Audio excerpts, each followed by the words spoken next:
Okay, तो ये है गुलिवर, शर्मीला, आलसी और डरपोक इंसान। सुबह 7 बजे उठकर इसे जाना होता है अपने ऑफिस, क्योंकि न्यूयॉर्क सिटी की एक न्यूज़पेपर कंपनी में गुलिवर करता है जॉब, वो भी सिर्फ मेलिंग डिपार्टमेंट का हेड बनकर। अब एक दिन गुलिवर के ऑफिस में डैन क्विंट नाम का एक नया एम्प्लॉयर आता है, जिसकी गुलिवर से दोस्ती हो जाती है। अब क्योंकि गुलिवर उसका सीनियर है और डैन उसका जूनियर, इसलिए गुलिवर खुद को ओवर स्मार्ट दिखाने की कोशिश करता है, जो कि असल में वो एक फुद्दू किस्म का आदमी है। और ये है मिस डार्सी, जिसके ऊपर गुलिवर अपनी जान छिड़कता है।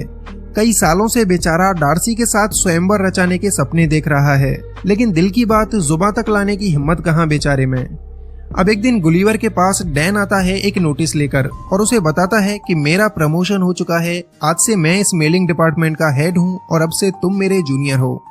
ये जानने के बाद बेचारे गुलिवर को शौक लगता है, क्योंकि सालों से वो इस ऑफिस में रगड़ रहा है, लेकिन उसका तो कभी प्रमोशन नहीं हुआ और ये कल का लौंडा आते ही बाजी मार गया।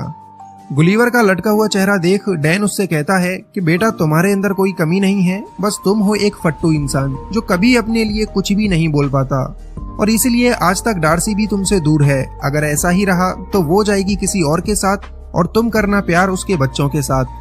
अब क्योंकि डैन ने गुलिवर की हिम्मत को ललकारा था, इसलिए गुलिवर को आता है गुस्सा और वो पूरी हिम्मत के साथ जा पहुंचता है डार्सी के ऑफिस में। लगता है आज तो गुलिवर अपने दिल की बात कह कर ही रहेगा, लेकिन ये क्या, गुलिवर की तो फिर से हवा निकल गई और वो दुम दबा के ऑफिस से जाने लगा। तभी डार्सी की नजर गुलिवर पर पड़ती है और वो उससे पूछती है, तुम यहाँ पर कैसे आए मोटू राम। अब बेचारा गुलिवर हड़बड़ी में एक ट्रैवलिंग फॉर्म उठा लेता है। ये देख डार्सी उससे कहती है, अरे वाह, तुम्हारा भी ट्रैवलिंग में इंटरेस्ट है, और गुलिवर को ट्रैवलिंग के ऊपर कुछ आर्टिकल लिखने को कह देती है। गुलिवर बेचारा जो कभी न्यूयॉर्क से बाहर ही नहीं गया, वो कैसे ट्रैवलिंग पर कुछ भी लिख सकता था, पर क्योंकि डार्सी मैडम ने कहा है इसलिए गुलिवर पीछे भी तो नहीं हट सकता था। घर पहुंचकर गुलिवर का हाल कुछ यूं होता है कि आगे कुआं पीछे खाई, हर तरफ से आफत आई। लेकिन फिर गुलिवर को आता है एक आइडिया और कंप्यूटर पे जाकर वो शुरू करता है कॉपी पेस्ट का काम। अगले दिन गुलिवर पूरे कॉन्फिडेंस के साथ डार्सी को अपने आर्टिकल्स दिखाता है जो चुराए गए थे इंटरनेट से। गुलिवर के आर्टिकल देख डार्सी हो जाती है बहुत ही ज्यादा इम्प्रेस और कहती है, तुम कहाँ थे अब तक छुपे रुस्तम। इसके बाद डार्सी गुलिवर को अपना एक प्रोजेक्ट दे देती है जिस पर वो खुद काम करने वाली थी, और ये प्रोजेक्ट था बरमूडा ट्रायंगल में जाकर उसके ऊपर रिसर्च करते हुए आर्टिकल लिखना। गुलिवर इसके लिए फटाक से राजी हो जाता है, क्योंकि उसके ख्यालों की मलिका उससे इम्प्रेस हुई जा रही थी। अब यहाँ से गुलिवर जा पहुंचता है बरमूडा, जहाँ एक बोट उसका इंतजार कर रही थी। बोट में बैठकर गुलिवर फुल एंजॉय के साथ आगे बढ़ता है, कई सारी कोल्ड ड्रिंक खाली कर देता है और फिर रोबोट बनाने वाली एक बुक को पढ़ने लगता है। लेकिन बुक पढ़ते पढ़ते गुलिवर को नींद आ जाती है। कुछ देर बाद गुलिवर की आंख खुलती है तो उसके सामने एक समुद्री तूफान होता है। गुलिवर की आंखें और मुंह सब के सब फटे रह जाते हैं और वो अपनी बोट समेत उसी तूफान में कहीं गुम हो जाता है। अगले दिन गुलिवर को होश आता है तो उसकी बॉडी पर चींटियां जैसे कुछ रेंग रही होती हैं। वो सर उठाकर देखता है तो ये तो इंसान होते हैं जो बिल्कुल कीड़े मकोड़े जितने साइज के थे। गुलिवर की पूरी बॉडी रस्सियों से बंधी हुई थी और उस नन्ही फौज का कैप्टन जनरल एडवर्ड गुलिवर को बताता है, तुम पर इल्जाम है कि तुमने हमारे जानी दुश्मन ब्लेफुसियन की मदद की है, इसलिए तुम्हें कैदी बनाकर हमारे बादशाह सलामत के पास पेश किया जाएगा। गुलिवर को कुछ भी समझ नहीं आता ये सब क्या है, और वो सारी रस्सियों को तोड़कर उठ खड़ा होता है। वो सोचता है कि वो कोई सपना देख रहा है और अपनी आंखें बंद कर लेता है। तभी जनरल एडवर्ड अपना भाला लेकर गुलिवर के पैर में दे मारता है। इसके बाद पूरी सेना गुलिवर की रस्सियां पकड़कर खींचने लगती हैं, जिससे उसकी पैंट तो उतरती ही है, साथ ही वो जमीन पर गिर पड़ता है। फिर बेचारे गुलिवर को लकड़ी की गाड़ी पर लेटाकर लिलीपुट साम्राज्य में लाया जाता है। उस राज्य के बच्चे, औरतें सब गुलिवर को देखने के लिए इकट्ठा हो जाते हैं, क्योंकि उनके लिए तो गुलिवर एक राक्षस है। अब राक्षस गुलिवर को राजा के सामने पेश किया जाता है, जहां जनरल एडवर्ड राजा को बताता है कि ये राक्षस एक ब्लेफिसियन जासूस है जो हमारे दुश्मन राज्य के साथ मिला हुआ है। गुलिवर उनसे कहता है, देखो भैया, मैं कोई ब्लूफिशमैन नहीं हूँ, मुझे तो पता भी नहीं वो कौन है। लेकिन जनरल एडवर्ड उसकी ये बात किसी के भी सामने चलने नहीं देता, क्योंकि उसे अपनी बहादुरी के कारनामे दिखाते हुए राजा की बेटी प्रिंसेस मैरी को जो पटाना था। जनरल एडवर्ड गुलिवर को एक गुफा में बनी हुई जेल में कैद कर देता है, जिसमें उसे खाने के लिए घास फूस दिया जाता है।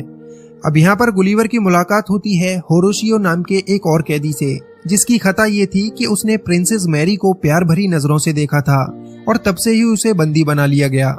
यहाँ जब दो कैदी मिलते हैं तो दोनों के बीच बहुत अच्छी दोस्ती हो जाती है। अब यहाँ से शुरू होती है गुलिवर की मजदूरों वाली जिंदगी।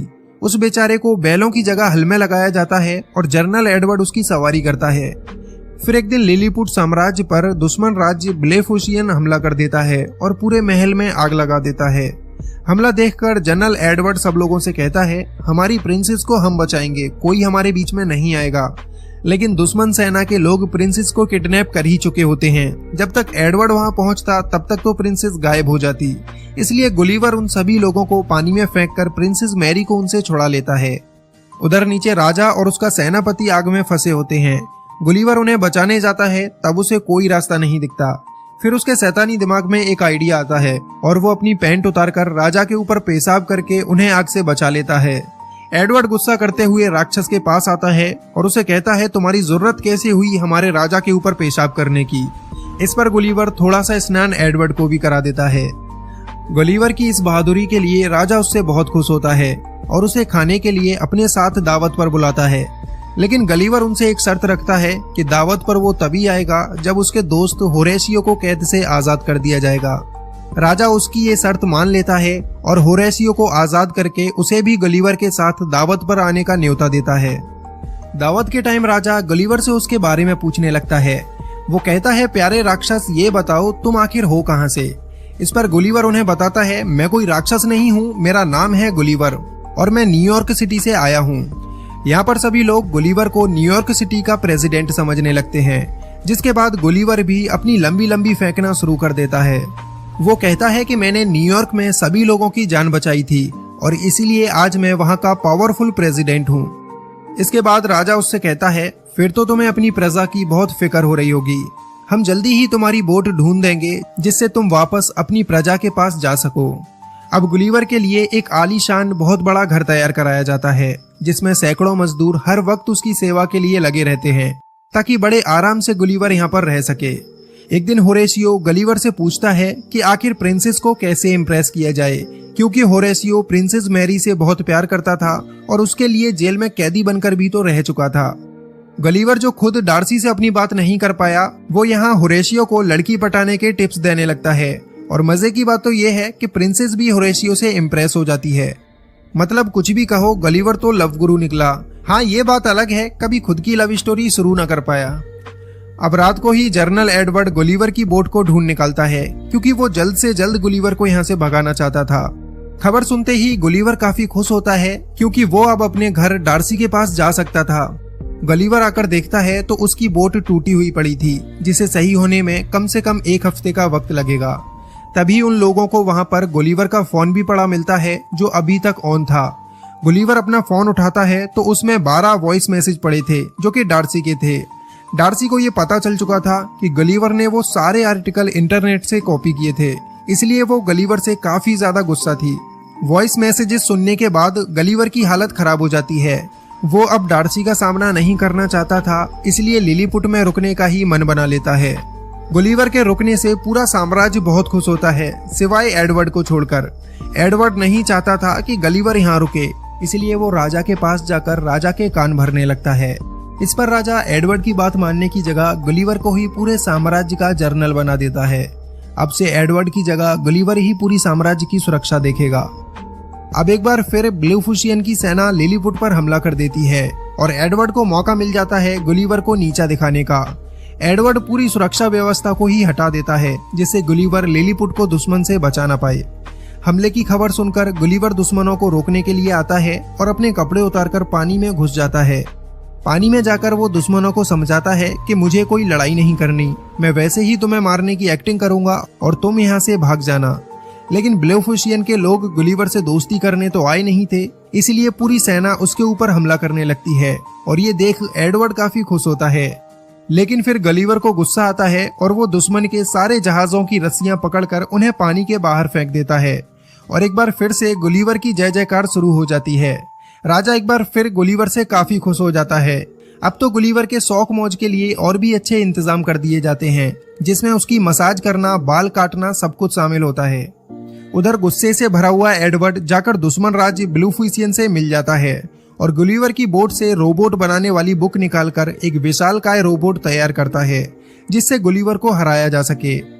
ब्लेफुसियन के लोग लिलीपुट पर एक बार फिर से हमला करते हैं और गुलिवर फिर से तैयार है उन छोटे लोगों को हराने के लिए। लेकिन उसका सामना जब एडवर्ड के रोबोट से होता है तो गुलिवर की हवा टाइट हो जाती है क्योंकि ये रोबोट गुलिवर से भी काफी ज्यादा बड़ा था। एडवर्ड गुलिवर की पैंट पकड़कर उसे हवा में लटका लेता है और गुलिवर यहाँ पर हार मान लेता है। इससे पूरे लिलीपुट को गुलिवर की सच्चाई का पता चल जाता है। गुलिवर उन्हें खुद बताता है कि वो कोई बहादुर प्रेसिडेंट नहीं है, सिर्फ एक नॉर्मल इंसान है और सिर्फ हवाबाजी के लिए उसने ये बड़ी बड़ी बातें फेंकी थी। तो अब यहाँ से एडवर्ड गुलिवर को बांधकर एक ऐसी जगह फिकवा देता है जहाँ पर आज तक किसी ने भी जाने की हिम्मत नहीं की थी। गुलिवर किनारे पर पड़ा होता है, तभी एक लड़की उसे गिलास में बंद कर लेती है क्योंकि वो लड़की गुलिवर के आगे बहुत ही विशालकाय थी जिसके सामने गुलिवर भी चींटी जैसा लगता है। वो बच्ची गुलिवर को अपनी डॉल बना लेती है और डॉल के कपड़े पहनाकर उसे बारबी हाउस में छोड़ देती है। इधर गुलिवर को ढूंढती हुई डार्सी भी लिलीपुट में आ पहुंचती है और उसे भी गुलिवर की तरह ही जेल में कैद कर दिया जाता है। डार्सी को देखकर होरेशियो वहां से गुलिवर के पास जा पहुंचता है और उसे बताता है कि तुम्हें ढूंढते हुए डार्सी यहाँ पर आई थी और एडवर्ड ने राजा के साथ उसे भी बंदी बना लिया है। ये सुनते ही गुलिवर डार्सी को बचाने के लिए निकल पड़ता है। जेल में आकर गुलिवर डार्सी से मिलता है, तब डार्सी उसके ऊपर गुस्सा करने लगती है। वो कहती है कि सच सच बताओ ये सब छोटे लोग कौन हैं। यहाँ पर गुलिवर डार्सी को शांत करता है और उसे सब कुछ बता देता है कि उसने डार्सी से झूठ क्यों बोला था और वो उसे कितना प्यार करता है। डार्सी के मिलते ही गुलिवर के अंदर जुनून आ जाता है और वो अब डिसाइड करता है कि वो एडवर्ड से लड़कर लिलीपुट को दुश्मनों से आजाद कराएगा। अगले दिन फिर से रोबोट और गुलिवर का सामना होता है। रोबोट फिर से गुलिवर को मारने लगता है क्योंकि एडवर्ड ने उसे और भी ज्यादा एडवांस कर दिया था। रोबोट बार बार गुलिवर के करंट लगा रहा था जिससे गुलिवर उसका कुछ नहीं बिगाड़ पा रहा था। लेकिन फिर होरेशियो के दिमाग की बत्ती जलती है और वो एक रस्सी पे लटक कर रोबोट के अंदर घुस जाता है।